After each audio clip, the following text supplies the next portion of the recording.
Hello दोस्तों, आज हम बात करेंगे उन 4 सिद्धांतों के बारे में, उन 4 प्रिंसिपल्स के बारे में जो हमारे भूतपूर्व राष्ट्रपति श्रीमान एपीजे अब्दुल कलाम सर के द्वारा बताए गए हैं। उनका मानना था ये जो 4 नियम हैं वो हर स्टूडेंट्स को, हर इंसान को खुद पर अप्लाई करना चाहिए।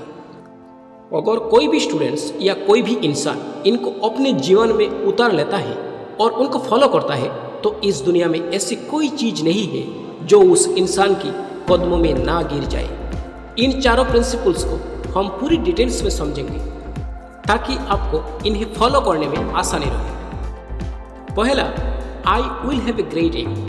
हमेशा अपने आप को याद दिलाइए कि आपका लक्ष्य बहुत बड़ा है। अपने आप को बोलिए कि I will have great aim. दोस्तों, सन 1958 की बात है। डॉक्टर एपीजे अब्दुल कलाम एक पायलट बनना चाहते थे। उन्होंने मेहनत करके पायलट बनने के लिए सारी परीक्षाएं पास कर ली, लेकिन पायलट की वैकेंसी में केवल 8 सीटें ही थी और डॉक्टर एपीजे अब्दुल कलाम 9th नंबर पे थे। अब उनका सिलेक्शन केवल तो भी हो सकता था जब उनके ऊपर 8 कैंडिडेट में से या तो कोई अपनी वैकेंसी छूट दे या फिर मेडिकल में आउट हो जाए। लेकिन इनको इस बात का काफ़ी डिसअपॉइंटमेंट हुआ कि उनका सिर्फ एक रैंक की वजह से वो सिलेक्शन से आउट हो गए। लेकिन उन्होंने ये स्वीकार किया है कि it was a disappointment for me but disappointment could not defied me. यानी कि मैं निराश जरूर हुआ था लेकिन निराशा कभी मुझे हरा नहीं सका। उन्होंने ठान लिया था कि भले ही पायलट बन के एयरक्राफ्ट ना उड़ा सकूं, लेकिन एक इंजीनियर बन के, एक साइंटिस्ट बन के एयरक्राफ्ट जरूर बना सकता हूँ, मिसाइल बना सकता हूँ, रॉकेट बना सकता हूँ। और दोस्तों, ये तो किसी को नहीं पता कि अगर डॉक्टर एपीजे अब्दुल कलाम पायलट बनते हैं तो वो कहाँ तक पहुँच पाते, लेकिन उन्होंने इस बात को जरूर साबित किया कि अगर वो पायलट नहीं बन पाए तो उन्होंने रॉकेट और मिसाइल जरूर बना दी। और भले ही वो इंडियन एयरक्राफ्ट के पायलट नहीं बन पाए लेकिन राष्ट्रपति जरूर बने, जो कि तीनों सेनाओं के कमांडर इन चीफ होते हैं और तीनों सेनाओं में आर्मी, नेवी और एयरफोर्स भी होती है। दोस्तों, उनका कहा गया रूल नंबर 1, हमेशा अपने आप को बोलिए कि I will have a great aim. मैं अपना लक्ष्य हमेशा जिंदा रखूंगा। ये प्रॉमिस हमेशा अपने आप को याद दिलाते रहो। Number 2, I will continuously acquired knowledge. दोस्तों, ये रूल कहता है कि I will continuously acquired knowledge, यानी कि हमेशा लगातार ज्ञान हासिल करता रहूँगा। अब उनके इस दूसरे रूल को उन्हीं के जीवनी से समझते हैं। डॉक्टर एपीजे अब्दुल कलाम को मिसाइल मैन के नाम से भी जाना जाता है। वो एक इंजीनियर थे, एक वैज्ञानिक थे। उन्होंने बहुत सारे मिशन को लीड किया है और सक्सेसफुल भी बने। उन्होंने पद्म भूषण और भारत रत्न जैसे हाईएस्ट सिविलियन अवार्ड भी जीते। लास्ट तक भारत के राष्ट्रपति भी बने। लेकिन इसके बावजूद भी उन्होंने ये माना कि वो अपने आप को एक टीचर समझते हैं, वो अपने आप को एक अध्यापक समझते हैं और उनके सबसे ज़्यादा खुशी तब मिलती है जब उनका कोई स्टूडेंट्स पीएचडी पूरी कर लेता है। यानी कि उनके लाइफ में अगर सबसे ज़्यादा ज़रूरत कोई चीज़ थी तो वो थी एजुकेशन, नॉलेज। उनका मानना था कि एजुकेशन के लिए, यानी कि ज्ञान के लिए जो सबसे अच्छा समय होता है वो होता है स्टूडेंट्स लाइफ। और किसी भी इंसान के सक्सेस के पीछे उसके एजुकेशन का, उसके नॉलेज का सबसे बड़ा हाथ होता है। उनका ये मानना था कि अगर एक स्टूडेंट्स का सबसे प्राइमरी कोई जॉब है तो वो है अच्छी शिक्षा ग्रहण करना। एक विद्यार्थी की एजुकेशन के अलावा किसी दूसरे चीज़ के बारे में नहीं सोचना चाहिए। अगर एक स्टूडेंट्स एजुकेशन के अलावा कुछ और करना चाहता है तो वो वीकेंड्स में किसी हॉस्पिटल के बाहर गरीब आदमी के प्रति अपनी संवेदना व्यक्त कर सकता है, उन्हें खाना दे सकता है, उन्हें खुशी दे सकता है, पेड़ पौधे लगा सकते हैं, दूसरे को भी शिक्षा दे सकता है। लेकिन इन सब कामों के बावजूद भी एक स्टूडेंट्स के लिए केवल नॉलेज हासिल करना ही सबसे पहली प्राथमिकता होनी चाहिए। यानी कि आपको हमेशा अपने आप को ये याद दिलाना है कि चाहे कुछ भी हो, मैं सीखना नहीं छोड़ूंगा। Rule number 3, I will do hard work. Doctor APJ Abdul Kalam का तीसरा नियम था कि अपने आप से हमेशा ये प्रॉमिस करें कि मैं हमेशा हार्ड वर्क करता रहूँगा, यानी आई विल डू हार्ड वर्क। दोस्तों, 1973 की बात है।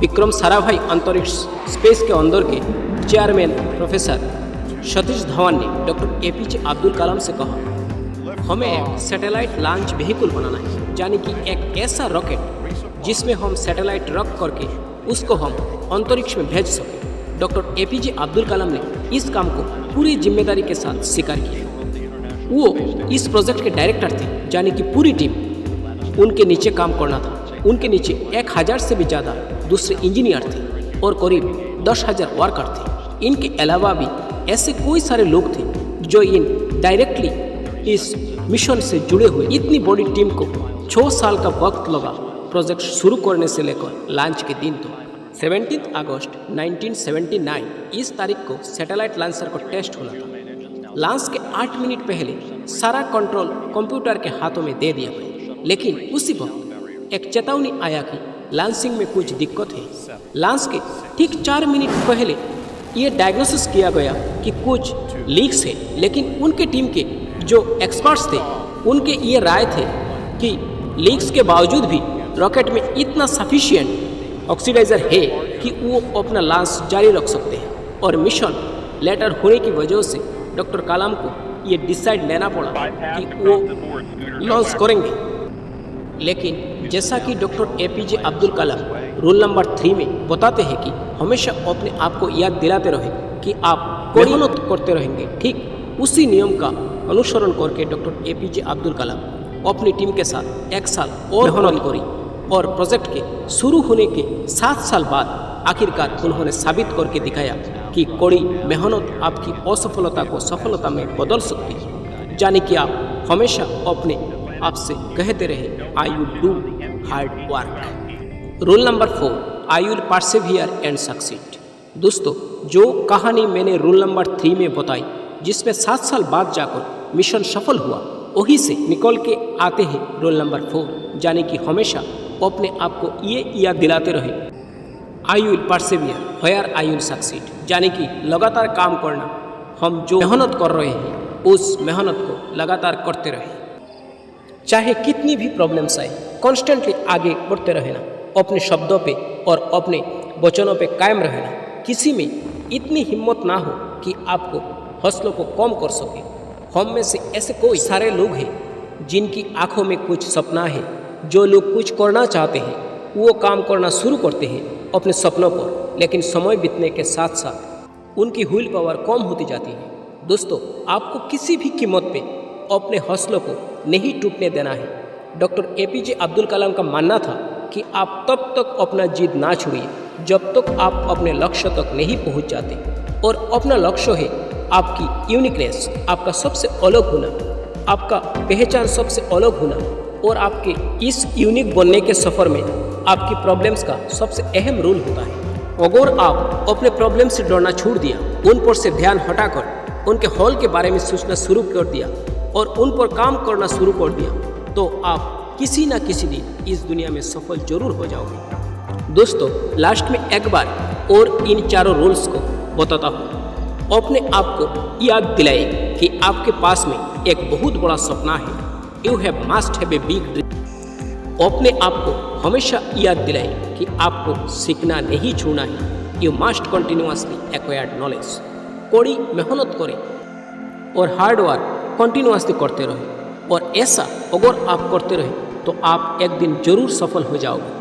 आज हमारे बीच में मिसाइल मैन, इंजीनियर, वैज्ञानिक और भूतपूर्व राष्ट्रपति डॉक्टर एपीजे अब्दुल कलाम साहब नहीं है, जैसा कि उन्होंने ये बताया था कि वो अपने आप को एक अध्यापक ही समझते हैं। कलाम साहब अपने आखिरी सांस भी Indian institute of management Shillong के स्टूडेंट्स को एक लेक्चर देते हुए, कि जिस लेक्चर का टॉपिक था creating a liveable planet earth, वो 4000 वर्ड्स का उनका लेक्चर अधूरा रहा। मानो उनका कहना ये था, जाते जाते कि वापस फिर आऊँगा लौट के, लेकिन प्रकृति के नियम को कौन बदल सकता है।